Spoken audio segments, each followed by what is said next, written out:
오늘의 사연 시작합니다. 안녕하세요. 저는 30살의 평범한 직장인이에요.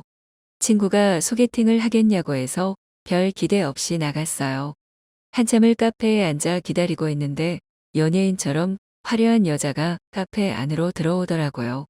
후광이 비칠 정도로 아름다워서 멍하니 바라보고 있는데 그 여자분이 제 이름을 부르면서 다가오네요. 꿈인가 생시인가 싶어 볼을 꼬집어 보았죠. 생시였고 그 여자분은 인형이 아니라 사람이 맞았어요. TV에서 바로 튀어나온 듯 선명한 이목구비에 나긋나긋한 목소리며 가녀린 몸매까지 뭐 하나 흠잡을 곳이 없었어요. 이런 여신님과 소개팅을 하다니 구름 위를 걷는 기분이었죠. 대화는 왜 이렇게 잘 통하는지 한참을 웃고 떠들다 보니 시간 가는 줄도 모르겠더라고요. 그 여자분은 리액션도 좋고 잘 웃는 모습이 성격도 좋은 분 같았어요. 소개해준 친구한테 넙죽절이라도 하고 싶은 심정이었죠. 소개팅을 마친 후 그 여자분께 애프터를 신청했어요. 하지만 보기 좋게 거절당하고 말았죠. 저렇게 예쁜 분이 평범한 내가 성에 차지 않겠지 싶으면서도 오기가 생겨 대시해 보기로 했어요. 하루도 빼놓지 않고 매일매일 그 여자분에게 안부 문자를 보냈어요. 당연히 답변은 들을 수 없었고 허공의 메아리였죠. 하지만 꾸준하게 진심을 전한다면 언젠가는 제 마음을 알아줄 거라 믿었어요. 그렇게 연락을 하고 무작정 쫓아다니기를 6개월, 드디어 그녀에게서 연락이 왔어요. 그동안 많은 남자들로부터 대시를 받아봤지만 저처럼 인내심과 끈기가 있는 사람은 처음이라네요. 감동을 받았는지 웃는 그녀를 보면서 바로 사귀자고 고백을 해버렸어요. 그녀도 제가 마음에 들었는지 바로 오케이 하면서 본격적으로 연애를 시작하게 되었어요. 그녀와 손을 잡고 걷는데 마냥 행복하고 꽃길을 걷는 기분이 들더라고요. 그런데 갑자기 낯선 사람이 그녀에게 다가와서 난데없이 사진을 찍어달라고 하는 거예요. 알고 보니 그녀는 인터넷에서 잘 알려진 인플루언서더라고요. 인플루언서가 뭔지 몰라서 찾아봤더니 SNS에서 수만 명에서 수십만 명에 달하는 많은 구독자를 거느리고 대중에게 영향력을 미치는 사람을 말하더라고요. 화려한 외모와 눈에 띄는 옷차림 역시 구독자들에게 보여주기 위한 일종의 쇼였다고 생각하니 기분이 좀 이상하더라고요. 물론 다 나쁘게 생각하는 것은 아니에요. 뛰어난 외모적인 장점을 활용해서 사람을 끌어모으고 돈을 버는 것도 그녀의 능력이라면 능력일 테니까요. 그런데 시간이 갈수록 모든 일상을 수만 명의 사람들에게 생중계하는 모습은 아니라는 생각이 들었어요. 데이트를 하는데도 카메라를 먼저 들이대는 그녀, 다가와서 말을 거는 수많은 사람들, 처음부터 끝까지 카메라 앵글 속에서 시종일관 웃고 있는 그녀는 아름답지 않았어요. 사람들의 시선으로부터 자유로울 수 없는 연예인과 같은 삶을 산다는 것은 참 피곤한 일이었으니까요. 하지만 그녀는 그 삶을 즐기고 있는 듯 했어요. 연애를 한 지 한 달밖에 안 됐는데 회의감이 들고 점점 그녀에게 지쳐갔어요. 그러던 어느 날 사건이 터지고 말았어요. 하루가 다르게 치솟는 그녀의 인기를 시샘하는 누군가가 폭로를 하게 된 거죠. 그녀의 아름다운 외모와 화려한 삶이 모두 가짜라는 내용이 인터넷에 퍼지기 시작했어요. 그녀의 과거 성형 전 사진이 떠돌았고 그녀가 사는 곳, 몰고 다니는 차의 실제 주인들이 증언을 하는 등 인터넷 게시판이 시끌시끌했어요. 저 역시 혼란스러워서 연락을 해봤지만 그녀는 모든 연락을 끊고 잠적한 상태였어요.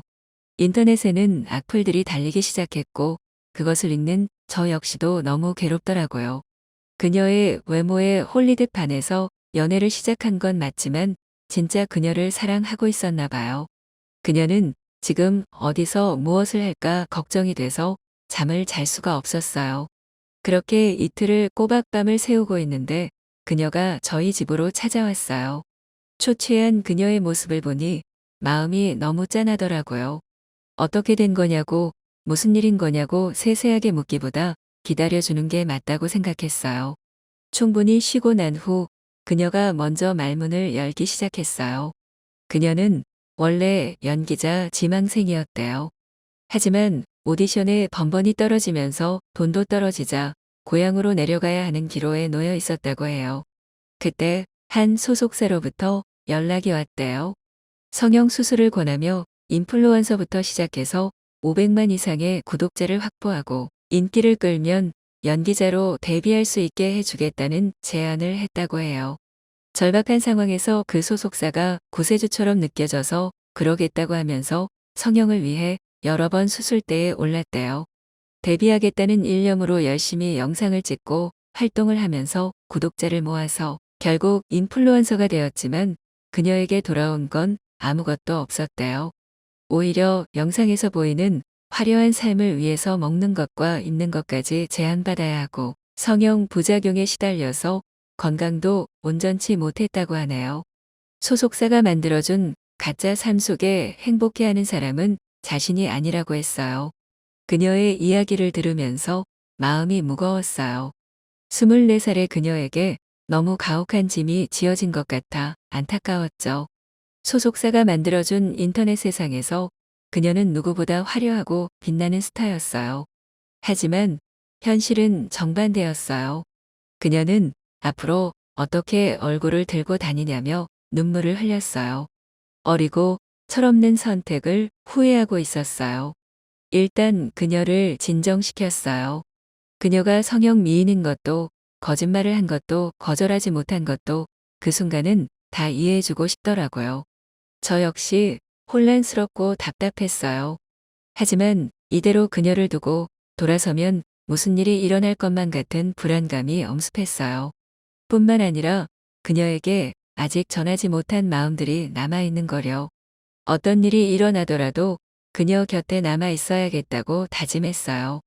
여론이 잠잠해질 때까지 인적이 드문 곳에서 지내는 것이 좋을 듯해서 강원도 쪽으로 거처를 옮겼어요. 저는 다행히도 재택근무가 가능한 일을 해서 그녀와 함께 있을 수 있었어요.